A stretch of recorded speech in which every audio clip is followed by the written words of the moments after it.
Bangkay ng isang lalaki nakitang palutang-lutang sa Manila Bay. Sanhi ng pagkamatay nito, iniimbestigahan na. Si Isaiah Mirafuentes sa detalye. Palutang-lutang sa dagat at wala ng buhay nang matagpuan ng isang lalaki ng mga residente sa Manila Bay. Naliligo ang ilang mga kabataan nang mapansin nilang may tila ulo ng tao na lumulutang. Bali po, tinawag lang po ako ng anak ko. Sabi niya, mama, may lumulutang doon para pang tao. Sabi ko naman, Mia doon, tingnan mo po sa labas, di nakita naman po namin. Sabi ko naman, pero basta namin maigi po talagang tao. Talagang ulo po yung nakita namin, totoong ulo po ng tao na nakalutang po sa dagat. Dahil sa malayo sa pampangang bangkay, hinatak nila ito sa pamamagitan ng lubid.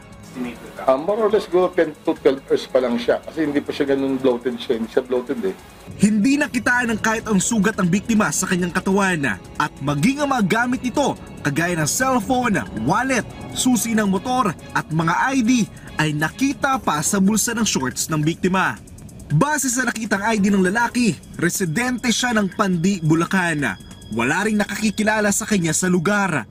Isa sa tinitignang dahilan ng pagkakasawi ng biktima ay posibleng nahulog lang ito sa dagat at nalunod. Meron nga nangyaring insidente na nung mga panahon pa, matagal-tagal na rin. May mga nangyaring ganyan kasi nga as of na sinabi ko kanina, itong lugar namin kasi papasok ng ilog to eh. Estero de Vitas tong ilog dito eh, papasok sa riverside.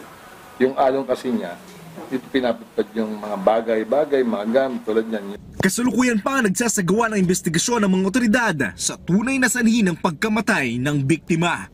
Isaiah Mirafuentes para sa Pambansang TV sa Bagong Pilipinas.